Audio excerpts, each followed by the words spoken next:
take a seed, you plant it, you grow it, you dry it, you roll it, you smoke it, and it goes down smooth. Hey! Spanning the continent to bring you the truth about cannabis and marijuana law reform. I smoke pot and I like it a lot.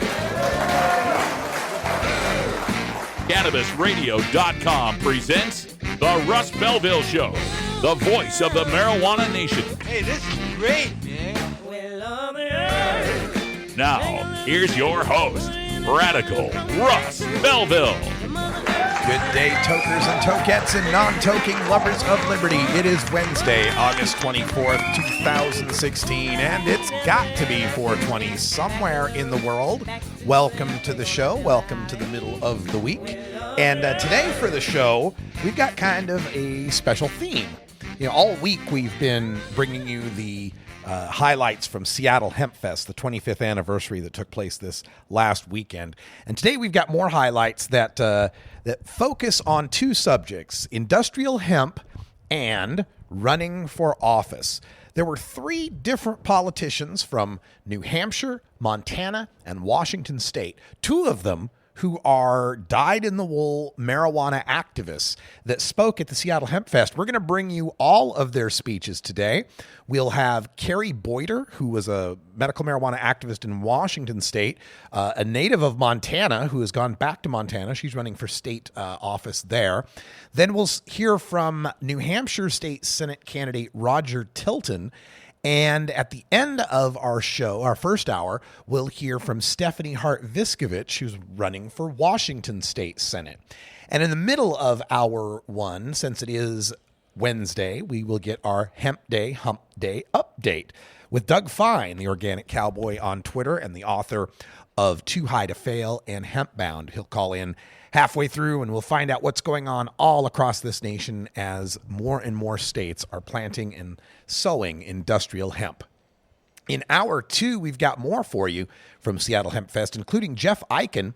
He's a filmmaker behind the movie Lifers, the movie, talking about marijuana prisoners serving life in prison. We spoke to him backstage at a noisy Sealy stage. And for our 20 after break, we'll bring you more music from the Seattle Hempfest featuring a Seattle, Washington band called the Furniture Girls and their cover of an 80s song that you'll recognize. And then at about 1:30 in hour two, we'll speak with Joy Beckerman. She was a winner of a special regional activism award from Seattle Hempfest this year for her efforts in getting Washington State's industrial hemp law passed. Yeah, can you believe that? Washington State legalized recreational marijuana before they legalized industrial hemp. And it's an interesting conversation about some of the weird conflicts in those laws in Washington State. So stay tuned for that in hour two. Also in hour two, we ran into my mentor, Madeline Martinez, the one that brought me into marijuana activism. We'll find out what's going on with her since the demise of the world-famous Cannabis Cafe in Portland, Oregon. We've got all that coming up. Plus, we start, of course, with the Cannabis Radio News. And in the headlines today, we've got good and bad news from all across the United States. We'll fill you in on that 10th Circuit Court of Appeals decision out of Kansas. We briefly mentioned it at the beginning of yesterday's show. We've got medical marijuana likely to make the ballot in Oklahoma. We've got another medical marijuana likely to make the ballot in Arkansas. We've got good news coming out of Montana with regard to the repeal of medical marijuana in that state. And in Michigan, unfortunately, bad news for the people trying to legalize marijuana in Michigan. All that coming up on the Russ Belville Show. Thanks for being here. Be right back in a couple minutes.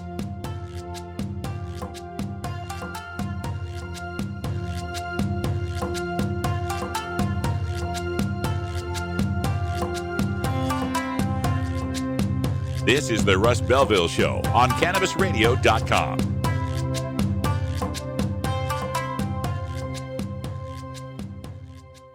Cannabis use isn't the only thing growing. So are we. Grow with us. CannabisRadio.com. Oh, let the marijuana llama tell you something now about a game for your phone gonna make you say, wow! The game's about the game of growing cannabis for cash. Grow the seed, sell the bud, put the savings in the stash. Little by little, your empire grows large. Put different celebrities inside your entourage. You can choose to play with Snoop or me or Cheech and Chong, Cypress Hill, Willie Nelson, Wiz Khalifa with a bong. The name of the game is Hemp, that's the point. Download and play while you light yourself a joint. The business of cannabis should be no crime. Hemp Inc. is even hot-proofed by the man who run High Times. Oh yeah? Get it on Android and iOS today. Marijuana llama out. Got to tend to me own crops, you know. Money don't make itself. Hemp Inc. Previously on the Stoner Jesus Show. St. Peter auditioning to be the Microsoft weed software spokesman. Hey, this is St. Peter for Microsoft. They track weed. Does that mean they're going to track the weed? Is that what this is about, Jesus? I'm not going to be tracked, Jesus. I'm not going to have my fucking weed tracked, and I'm not going to have fucking Microsoft track me back to my fucking house through my weed to where they fucking spied on people with that goddamn Xbox camera. Fuck this. Fuck Microsoft. Fuck this bullshit. The Stoner Jesus Show, live Mondays, Wednesdays, and Fridays at 8 p.m. Eastern, 5 p.m. Pacific. Or find the Stoner Jesus Show podcast on demand at cannabisradio.com and stonerjesus.net. Peace, bitches. This is the Russ Belville Show on cannabisradio.com. When you are starting up a medical cannabis business, you want a fired-up lawyer who understands the needs of cannabis consumers. The law office of Lauren Vasquez is your fired-up lawyer for the cannabis industry. Visit her website, fireduplawyer.com, or call 1-855-MMJ-LAWS for more information. That's 855-665-5297 for Lauren Vasquez, your fired-up lawyer, or email fireduplawyer@gmail.com.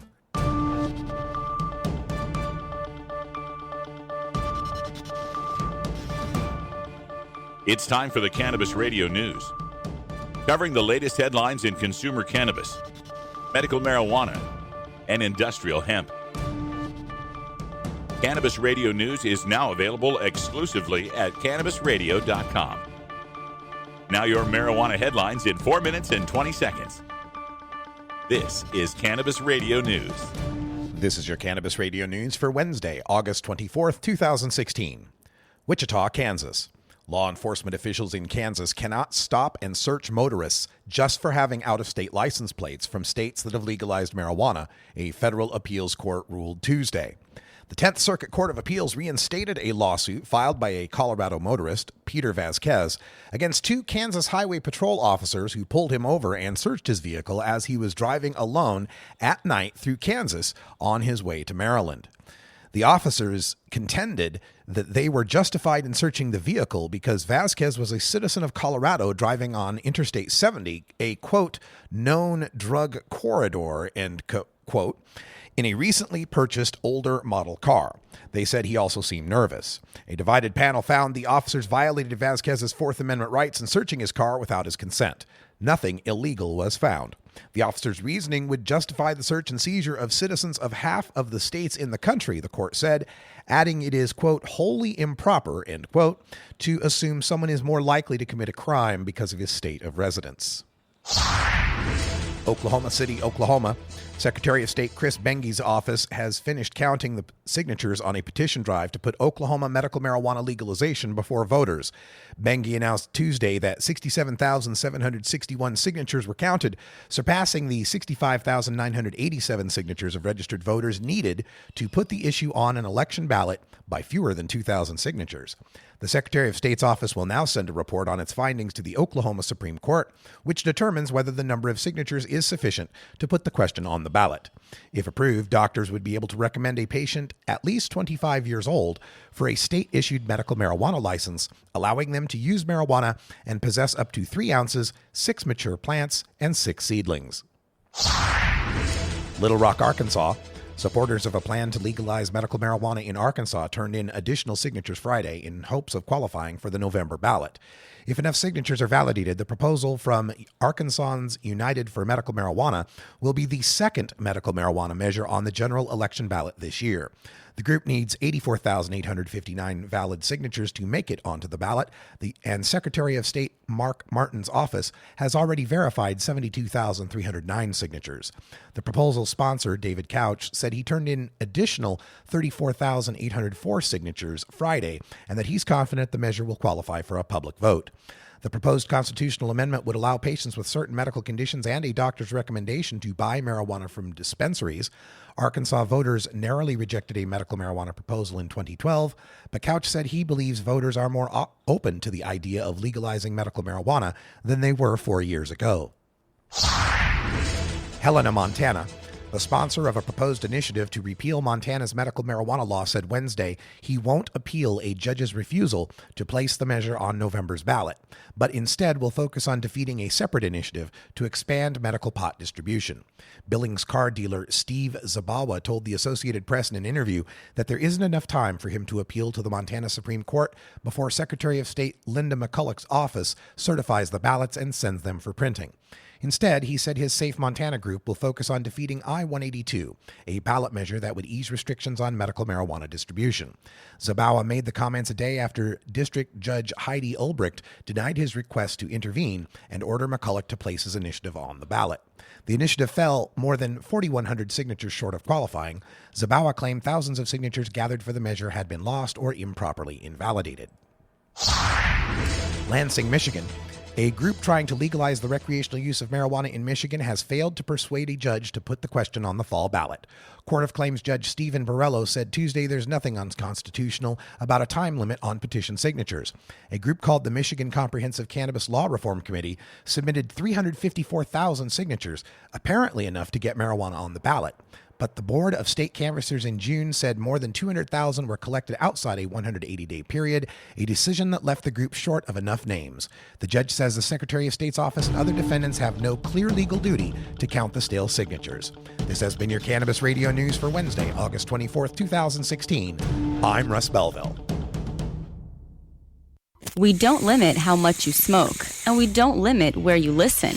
Cannabis Radio is now on iTunes, Stitcher, and iHeartRadio.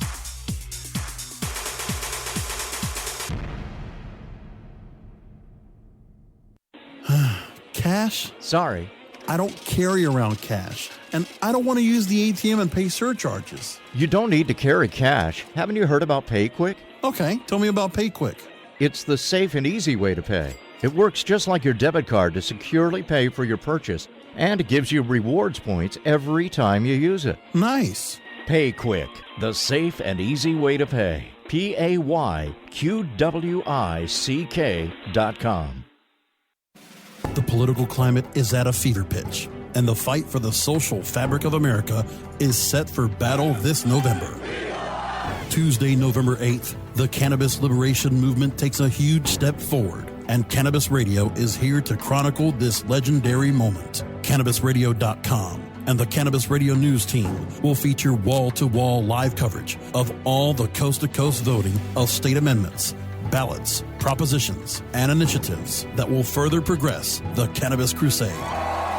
Join us November 8th for Vote 2016, The Path to Cannabis Freedom, only on CannabisRadio.com. The Russ Belville Show is blogging and podcasting daily at RadicalRuss.com.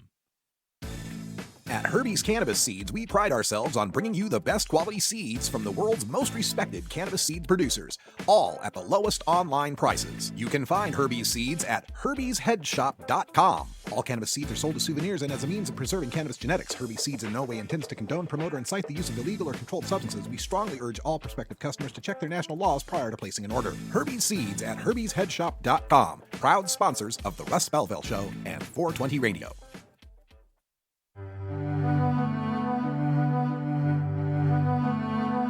Reforming America's marijuana prohibition laws takes education, lobbying, and voting. From Washington, D.C. to your state capitol to your city hall, marijuana law reform involves all levels of civic life. Learn how you can make your impact with elected officials as we take a look at our government at work. Could go back to Seattle Hempfest, where Carrie Boyder takes the main stage. Carrie Boyder is a longtime criminal justice reform advocate, a member of the Seattle Hempfest Speakers Committee, and the Democratic nominee for the Montana legislature in House District 44, putting her rock where her talk is. Give it up for Carrie Boyder! Give it up for Seattle Hempfest, 25 years. Woo! Thank you, Vivian. Thank you to the volunteers. Thank you to Danica for that awesome introduction. Couldn't have asked for better. I'm Carrie Boyder. I am a homegrown Montana girl, and I am running for the Montana legislature in House District 44. As Vivian mentioned, I'm a long-time criminal justice reform advocate. I've done grassroots organizing. I've been a policy analyst. And most importantly to me, I've been an advocate for federal defendants who are facing lengthy mandatory minimum sentences for being state legal cannabis providers. That's kind of how I got my start in activism. And the reason why I'm up here speaking is because I'm running in a battleground state in Montana. And right now, actually on August 31st, 12 days from now, they're about to implement restrictions that were put into place by the 2011 legislature, but have been put on hold for 5 years. We fought in the courts to try to keep them from taking effect.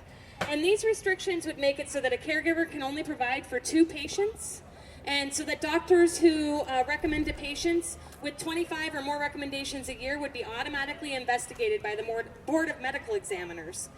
And so we have a ballot initiative that's made it, and it will be up for a vote again November 8th, even though we've passed medical marijuana by an overwhelming 62% of the vote in 2006. It's going to go up for a vote again, and so what's going to happen is, even if we pass this law, we're going to have this big gap between August 31st and November 8th, where we're not going to have any access. It's all going to be dismantled. And even if we pass the ballot in November, we could be looking at the same situation with the same legislature who's about to wipe out medical for good. And so that's why I decided to take a step up and run for the legislature myself and make sure that some of the conversations that we're having are just a little bit more sane. You know, another big thing that's going on in Montana, we have a private prison. How many of you heard about the DOJ decision to stop using private prisons that came out yesterday? Huge, huge, huge victory. But we need the states to stop using those private prisons. And in Montana, we have a private prison in Shelby, where a state legal medical marijuana provider, the very first registered caregiver in our state, as a matter of fact, went to serve a 5-year mandatory minimum sentence for marijuana, and he made it 4 months before he died from neglect in that private prison in Montana. And so it's been my goal from when I found out to shut this place down. And as it turns out, their contract is up for renewal for the first time in 20 years in the 2017 legislature. That's why I'm running for office. And I'm running for office so that we can devote resources currently being spent on prisoners, $24,000 a year to incarcerate someone, towards community mental health outcomes and addiction treatment, things that are proven to work for people who actually have serious problems. And so really what's important is that these are citizen legislatures, whether it's Congress or it's your state legislature. These are everyday people that are supposed to make up these legislatures. And what's happened is that over the years, big money has gotten involved, and all of a sudden it's not really a democracy anymore.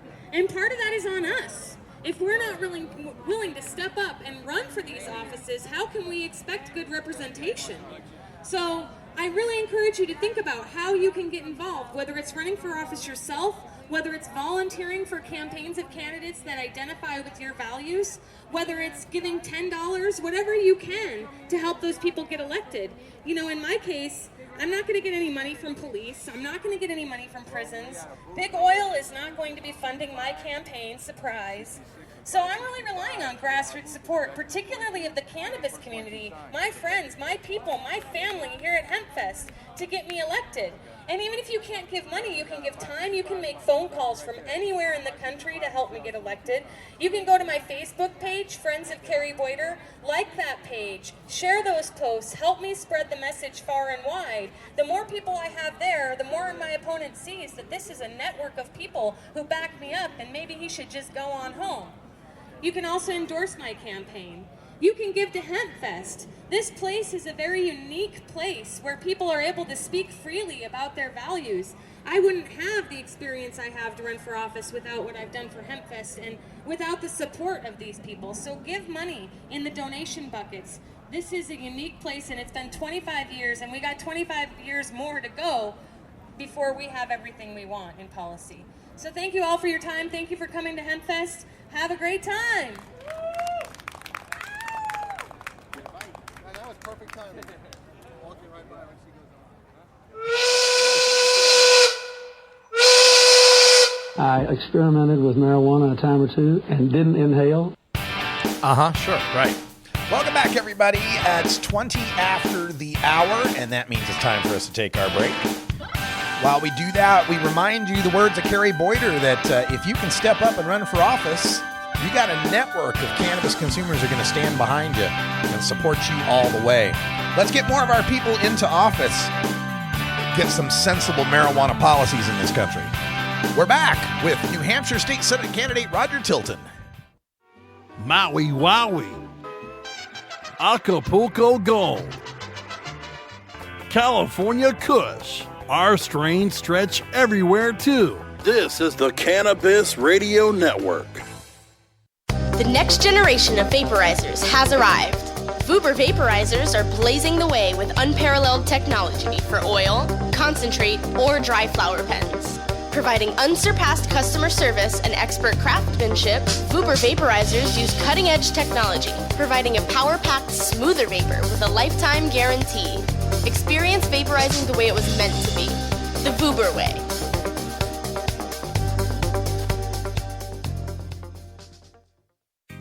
Growing green to generate more green. Talking with multi-cup award winner Maya Elizabeth. The Grow Show with Kyle Kushman. I've always followed Whoopi, and I think she's fantastic. I've followed her advocacy over the years. Tell me a little bit how you think partnering with a mainstream, high-profile figure actually benefits the cannabis community as a whole. I have infinite respect for Whoopi Goldberg. I wouldn't just partner with any into that kind of thing. I'm into cannabis medicine, and I'm into making quality products that people can find relief from. So to hear that her vision was actually the same, it's been beyond a dream to manifest. The Grow Show with Kyle Kushman, only on CannabisRadio.com. The Russ Belville Show. Chat is for friends 18 and older. We expect our chat to be civil, mature, and free from excessive profanity. If you don't like these rules, there are approximately 6 billion other chat rooms with lower standards that you can visit. Hey everybody, it's Radical Russ here from 420 Radio, inviting you to be like me and get your ink done at Lucky Horseshoe Tattoo, Fort Worth's most female-friendly, clean, sterile, awesome tattoo shop. Thomas and his crew are true artists who can design you a custom piece or use a design you bring in. Lucky Horseshoe Tattoo also offers all styles of tattooing as well as piercings and all-around fun. In the DFW area, stop by Lucky Horseshoe Tattoo and tell them Radical Russ sent you. Trust me, it'll feel awesome.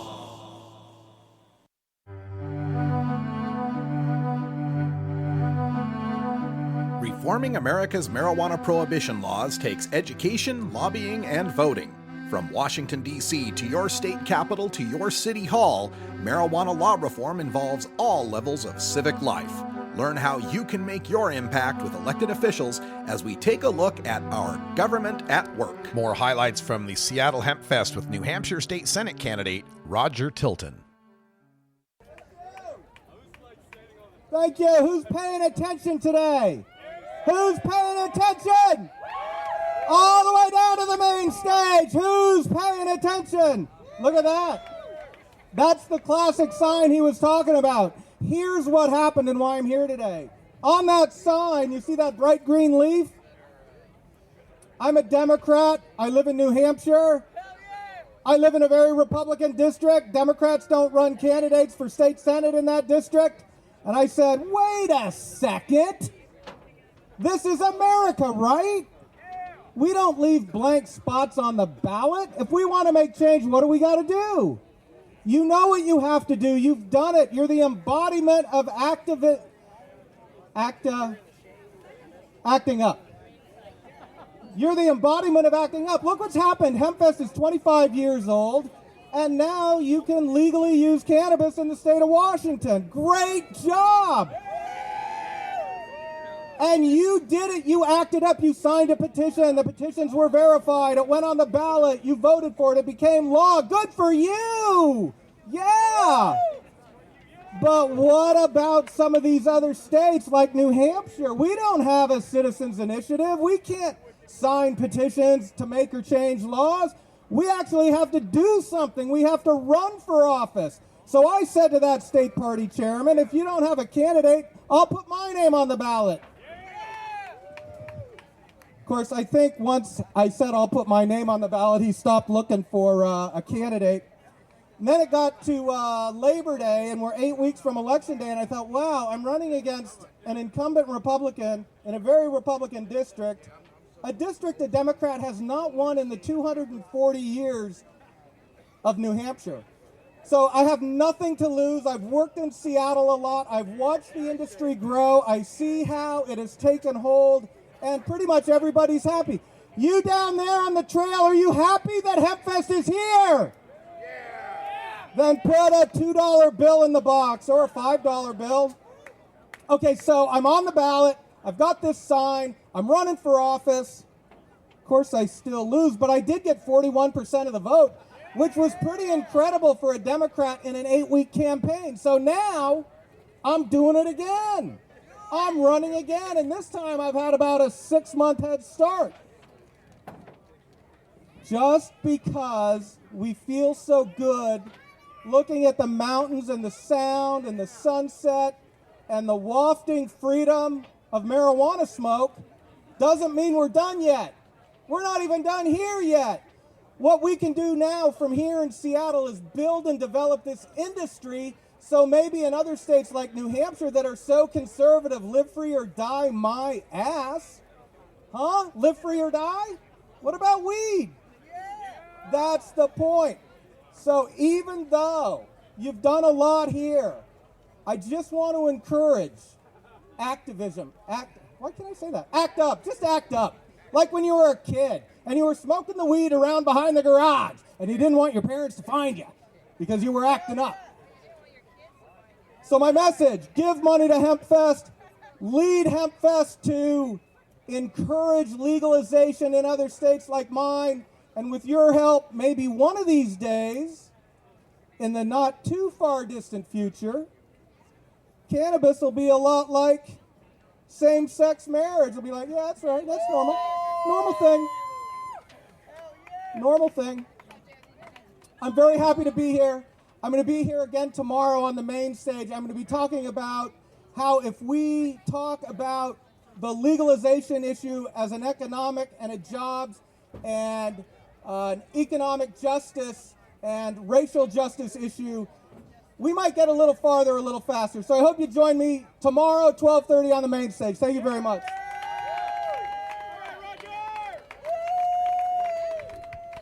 That's Roger Tilton running for state senate in New Hampshire. New Hampshire, by the way, has the largest state legislature in the United States, something like 400 and some. And keep in mind, there are like 435 representatives in the U.S. House of Representatives. New Hampshire has almost that many in just New Hampshire. Good luck to Roger Tilton. Good luck to all the marijuana supporters out there who are running for office. We've got another one coming up at the bottom of the hour. You'll get to hear from Stephanie Hart-Viskovich in Washington State, running in Seattle. But coming up next, we've got our Hemp Day Hump Day update with Doug Fine. So stay tuned.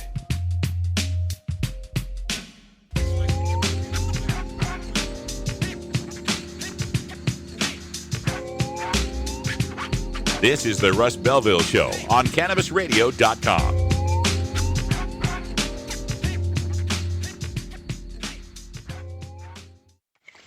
How high do you like your profit margin? CannabisRadio.com. Great websites today need expert web design and development and need to be e-commerce ready and mobile friendly. But building a marketable and profitable website can be an uphill climb. Ready to make your new website or replace your existing website? Think Orange as the new way to get in the black. Orange Hill Development works with Fortune 500 companies and offer the same top quality development service at a fraction of what other providers charge. Brands like Absolute, Carlsberg, and Nestea trust Orange Hill Development. Find out why you should trust your website with Orange Hill. Contact Orange Hill for a consultation today at orangehilldevelopment.com. Hi, I'm Montel Williams. Most of you know me as a talk show host, but I'm also an author, actor, single father of 4, avid snowboarder, and I'm also a medical marijuana patient. Living with multiple sclerosis, I'm in pain every day. Medical marijuana is my last resort, and it helps me when all other drugs have failed. If you'd like more information about medical marijuana, you can contact the Marijuana Policy Project at mpp.org or call 1-877-JOIN-MPP. The Russ Belville Show, providing dictionaries to drug czars since 2009. Don't want to spend money on a night out, but don't know what to do other than watching TV or playing video games? Consider playing guitar, bass, banjo, or mandolin. The instrument will give you hours of entertainment with friends with minimal expense. Stop by the Fingerboard Extension downtown Corvallis at 120 Northwest 2nd Street today, or check out its inventory on the web at fingerboardextension.com.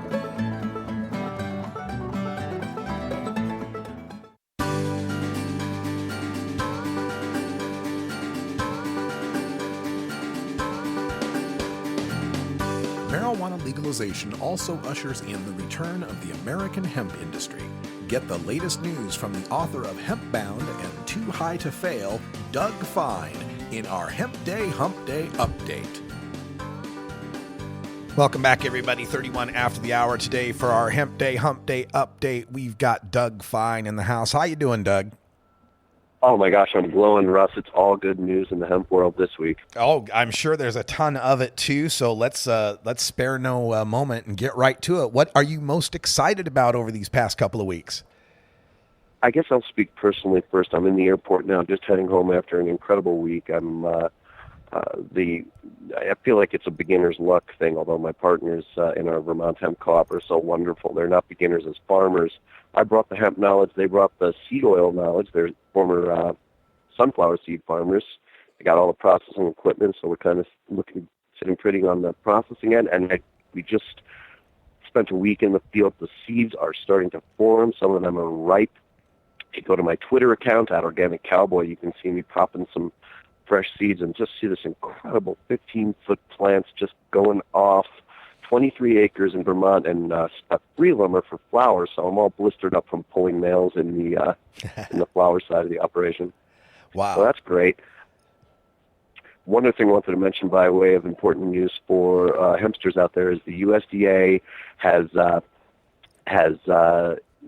said, I mean, it's the obvious, but we should be jumping up and down about the obvious, that hemp can indeed be certified for USDA organic, so that's big news as well.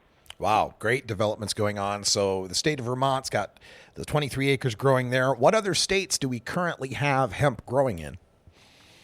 Well, there's now, I think a majority of states. I think we're up to 31 that have some form of hemp legislation.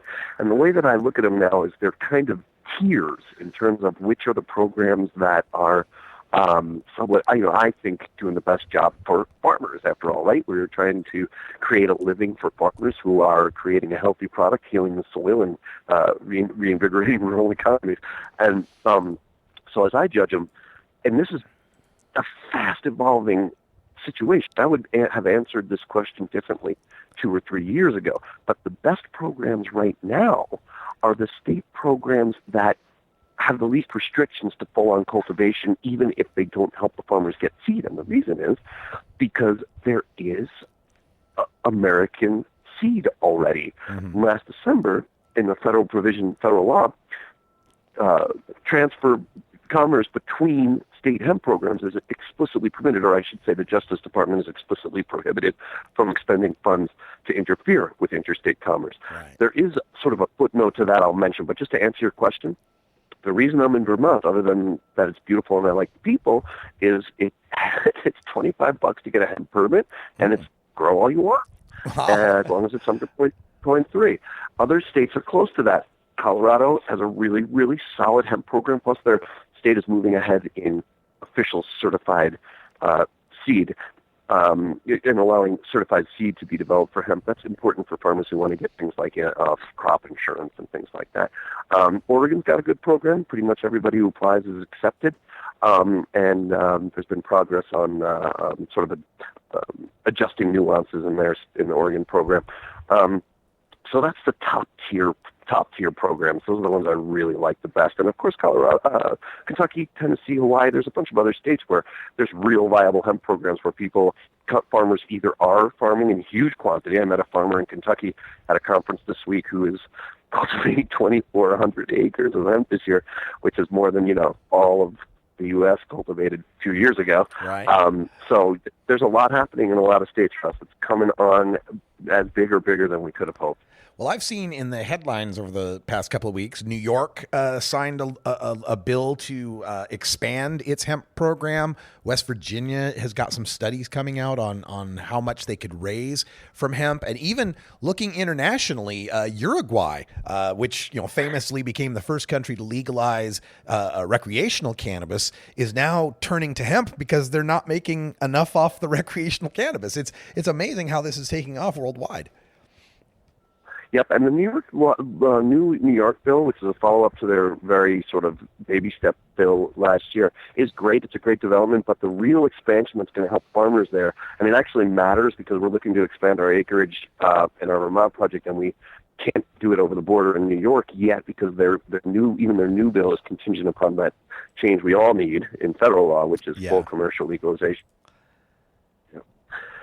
Yeah, and with Uruguay moving on this, they just cite, of course, in Uruguay, they're looking at selling recreational cannabis for a buck a gram. So maybe that helps explain why they're so interested in the industry of hemp as a way of making a little bit more money.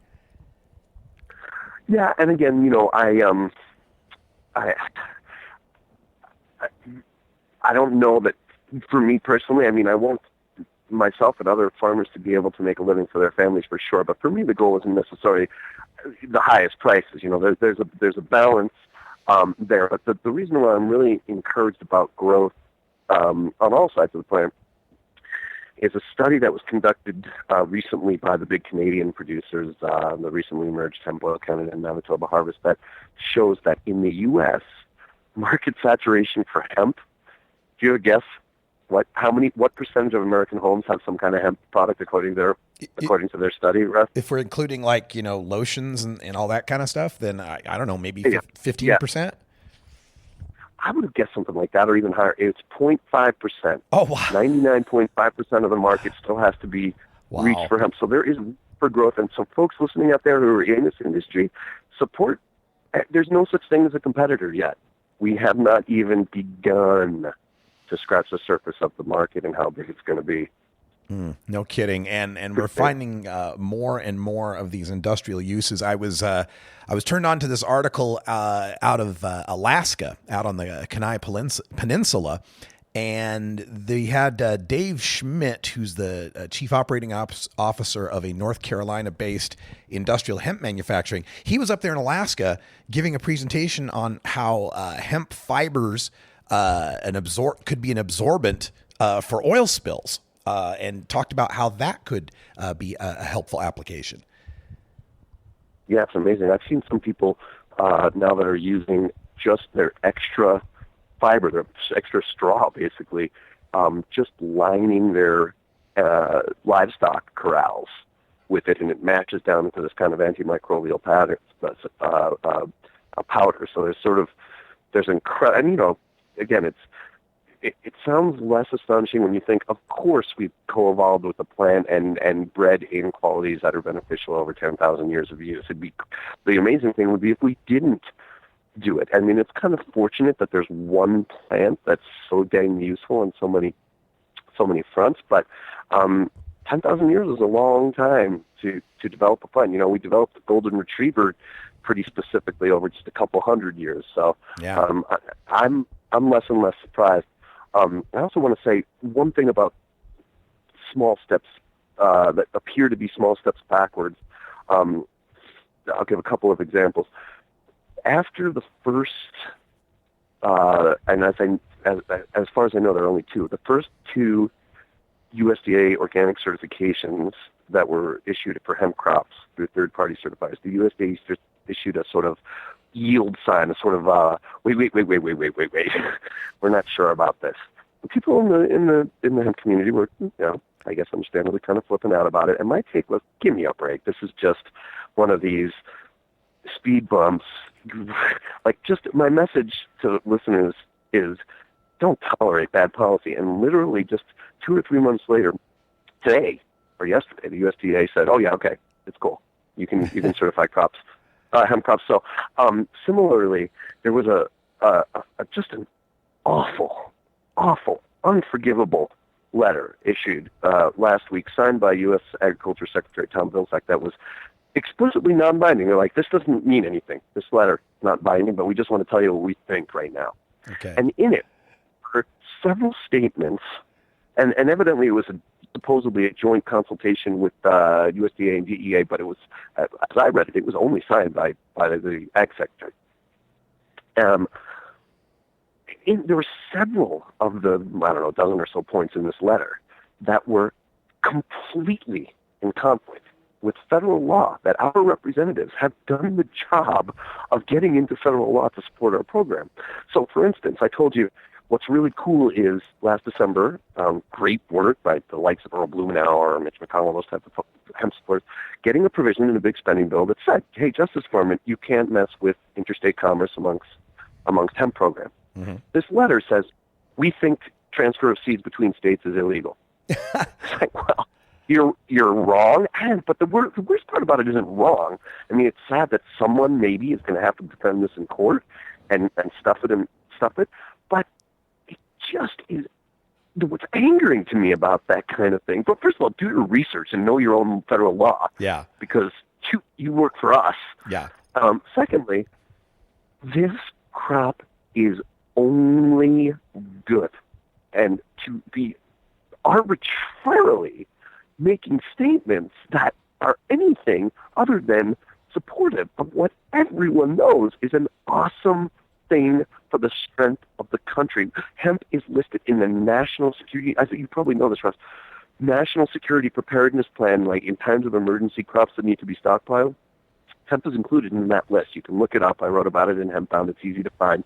And to have these counterproductive statements, it's extremely angering. But again, it's one of those things where I read that and said, forgive them, they don't know what they're doing, because there's only one destination, which is a massive hemp industry, and we're getting there. Yeah. It seems like the government, also these executive branch agencies, whether it be Department of Justice, Department of Ag, we saw the same situation with the Rohrabacher-Farr Amendment when they said you can't spend, it was a spending bill, you can't spend money at the Department of Justice, the DEA, to go raiding state legal medical marijuana. And they came back and said, oh yeah, but we don't really think that's what it means. And of course, Dana Rohrabacher is saying, look, I wrote the damn thing. I'll tell you what it means. And it took a court decision finally this last week to, smack that down. It looks like we're probably going to have a similar court battle and court decision to get around on the hemp spending. I think that's right. I mean, I think it's exactly the same mentality. It's just a bit inexplicable to me. It's for me, life gets a little bit more sort of easy moralistically to teach when you have young sons, as I do, and it's sort of like there's right and there's wrong in a lot of cases, and I want to just chew someone's ear off for putting out a document like that. But in the end, we win. So. Well, there's a news story up on the Wall Street Journal. It was just posted 5 hours ago, and it's the Commodity Futures Trading Commission that has approved the first exchange for hemp derivatives. There's going to be a hemp derivatives market, trading market, futures market, I guess based in Chicago. Have you heard of this or any developments relating to this? Yeah, I met those guys at the NOCO Hemp Expo last year, and that's terrific. There's a lot of guys working on this type of thing for all the forms of cannabis, and that's fine. Listen, Russ, I personally, I'm working towards regionalizing and localizing the economy. Like we here is, forgive me for this big picture philosophizing here, but we as humanity have reached this point where we realize that for all the good that the development of the 20th century allowed, long lifespans and all that, it's not environmentally sustainable. We're killing ourselves. Yeah. And part of that is the facelessness of the economy, the fact that when you invest in a stock, it has nothing to do with the Indonesian community where the copper is coming from or whatever. And so for me, for my money, for my investments, I only want to put things forth that I feel are going to be regenerative and are going to be good for the long-term planet. I'm all for making a living for my family. I'm not about, turning this into Cambodia in the 70s. I'm talking about just make a few switches that keep it regenerative. So for me personally, I don't know that such a decision is going to really affect my life, but nonetheless, anything that legitimizes the cannabis plant in any way is good. Oh, absolutely. Well, Doug Fine, you're headed back. You're in the airport right now, headed back to the Goat Ranch, are you? That is right. I can't wait to go see the family. And they're, by the way, going to come at harvest time in Vermont. This was just they needed my hands there to pull the males and give an opinion on when the seed's going to be ready for combining. All right. Everybody check out Doug Fine on Twitter. He's at Organic Cowboy. You can also check out the website, dougfine.com. Isn't that correct? That is it, Russ, and another awesome Hemp Day Hump Day. Can't wait for the next one. All right. We'll talk to you in a couple of weeks. Have yourself a safe flight. Tell the pilot to do well. Will do. Thanks. I always love it when the people say, have a safe flight. I'm like, really? It's not up to me. There's nothing I can do about it, really. That is so true. We'll see you, Doug. Talk to you next couple weeks. Okay, bye. That's right. Have a safe flight. Well, I was just kind of sitting there eating my 8 pretzels, but I'll do what I can. Oh, my goodness. Good to speak with Doug, making his way back to the Goat Ranch in New Mexico. When we come back from break, we'll have our final segment of Hour 1, our third pro-marijuana candidate and our second dyed-in-the-wool marijuana activist, Stephanie Hart-Viskovich, running for office in Washington out of a district in Seattle. She's next. This is the Russ Belville Show on CannabisRadio.com.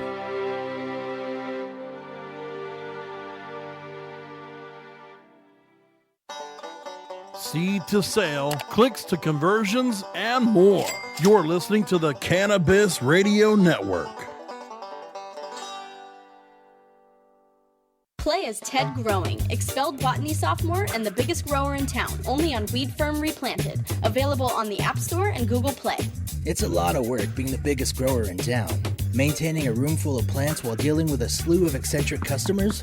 From a hardcore partier to the curious neighbor next door. Is anybody home? Help me expand my bud business by unlocking new strains, customizing my grow room, and completing challenges that you can't get enough of. Grow your empire so big you can see it from space.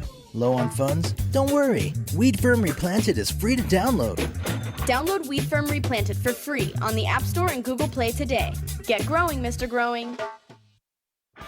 It's time to Hemp Present with Inadina Stanger. I say to you with all the fervor of my soul that God intended men to be free. Rebellion against tyranny is a righteous cause. And I believe that with every ounce of my soul, we are fighting a righteous cause because people need nature. Marijuana! Hemp Present, only on Cannabis Radio. Sweet sativa. You're not high. You're listening to the Russ Belville Show on CannabisRadio.com.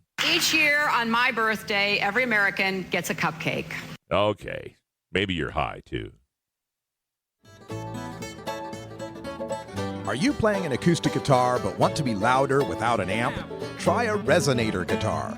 The fingerboard extension has National Resophonic and other resonators, square necks and round necks. Stop by the Fingerboard Extension downtown Corvallis at 120 Northwest 2nd Street today, or check out its inventory on the web at fingerboardextension.com. Go wild hog in the woods.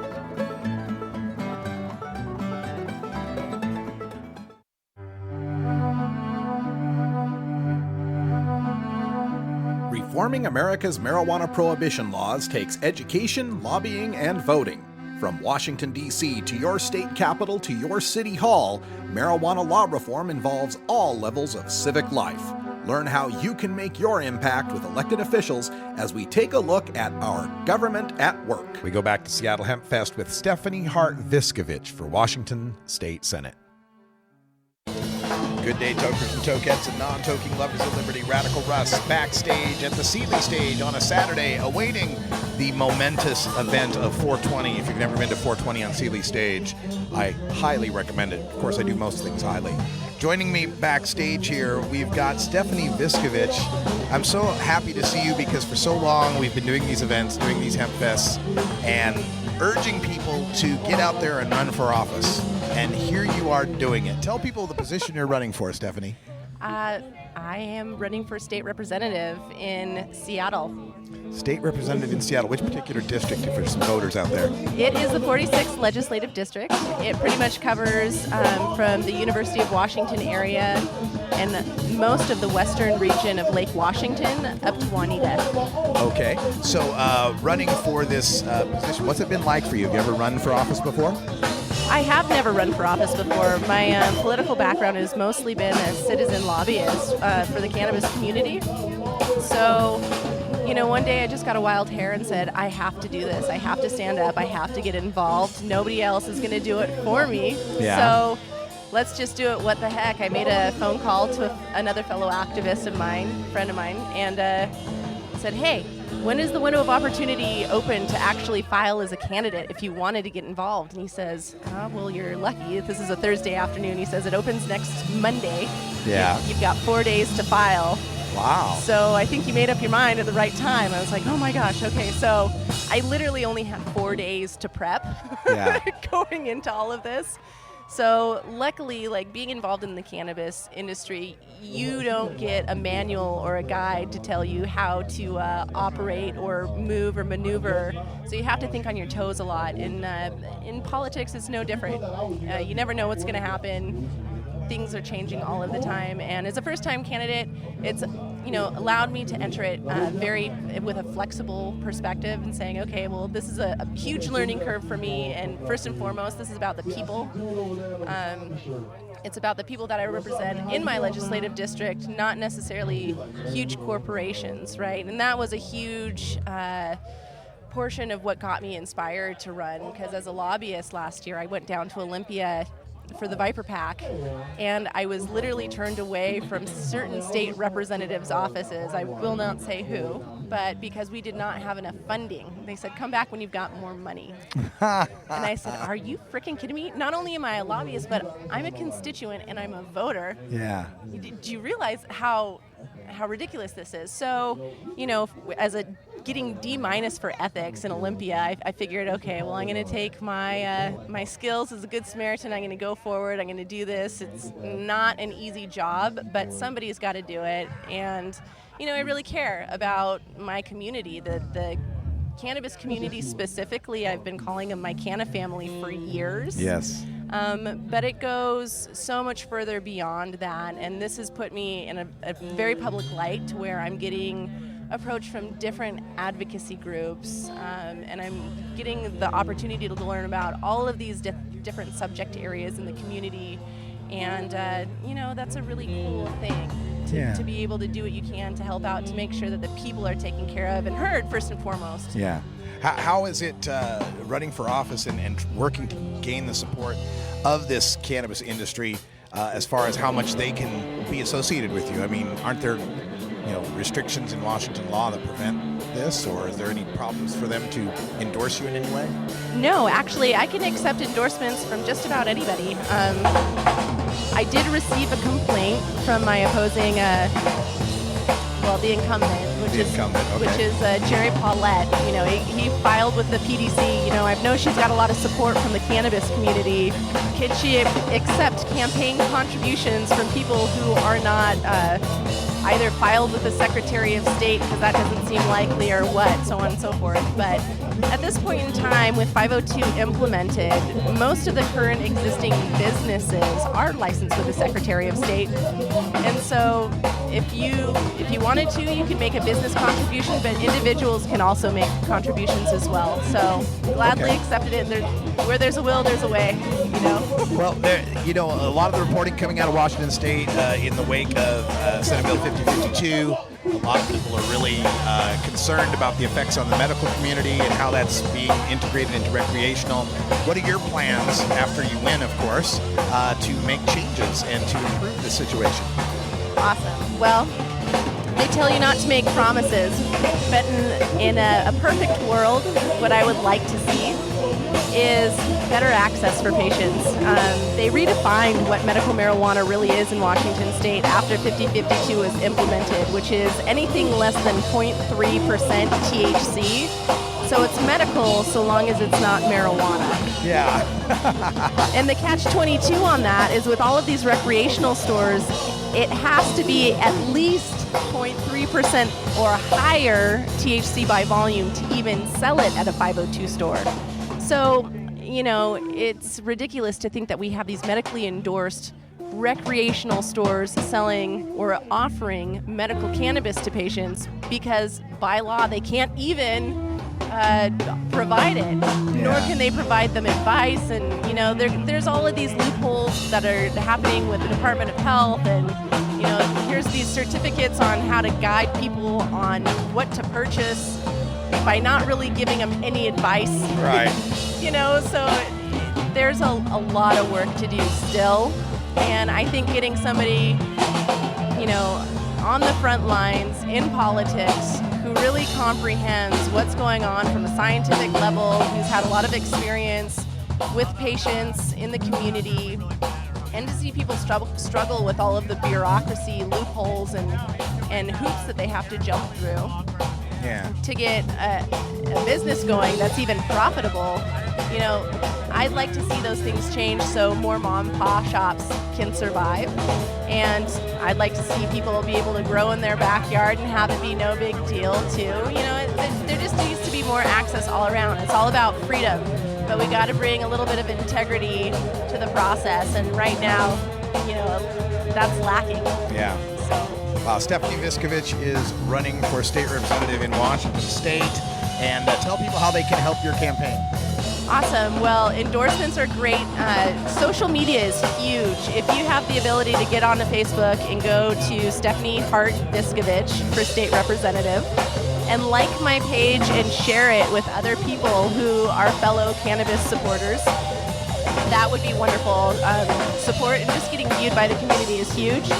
Also, campaign contributions are huge too, because you cannot run a political campaign without money, and I hate asking people for money. So, I mean, if you want to donate, that's fantastic. I'm here live at Hempfest. I've got a booth. I'm at 494. We're doing an I've Got 5 on it campaign contribution. So if anybody really feels jazzed about getting candidates into office that are green friendly, that support the cannabis movement full-heartedly, and you've got $5 to throw down, we are doing an I've Got 5 on it campaign. So come by, see us. We're at 494, right next to the main stage and next door to the Leafly booth. Right on. So look for the Leafly booth. It'll be right nearby there on the main stage area. And how cool would it be, folks, to be able to vote for somebody you like?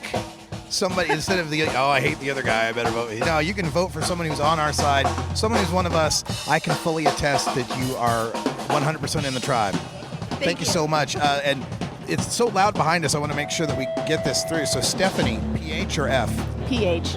I or IE? IE. Hart, EA or A? EA. Viskovich.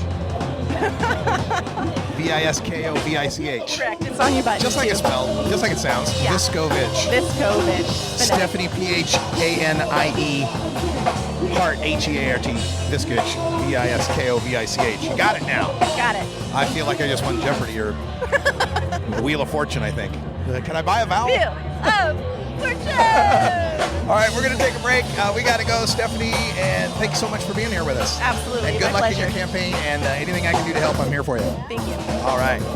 Back to Seattle Hempfest. This weed is not going to smoke itself. Oh, that's right, and we certainly got that weed smoked. Stephanie Viskovich running for state representative, not state senator. My apologies. But running for state representative in Washington State, and she's been there through all the hemp fests, through all the medical marijuana activism and everything. She'd be a great state representative. Check her out, Stephanie Hart Viskovich. Just put Stephanie Hart into Google, you'll probably find her. Viskovich. Viskovich. That's all the time we got for Hour 1. Stay tuned for Hour 2. We got more of these Seattle Hempfest highlights, including Jeff Eichen from Lifers the Movie, the Seattle band Furniture Girls with an 80s cover, Joy Beckerman with Washington Hemp information, and the one and only Madeline Martinez. For everyone here at CannabisRadio.com, I'm Radical Russ. Thanks for joining us, and until next time, take care of each other, tokers. This is the Russ Belville Show.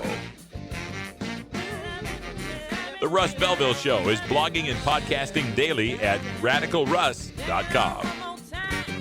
You take a seed, you plant it, you grow it, you dry it, you roll it, you smoke it. You take a seed, you plant it, you grow it, you dry it, you roll it, you smoke it.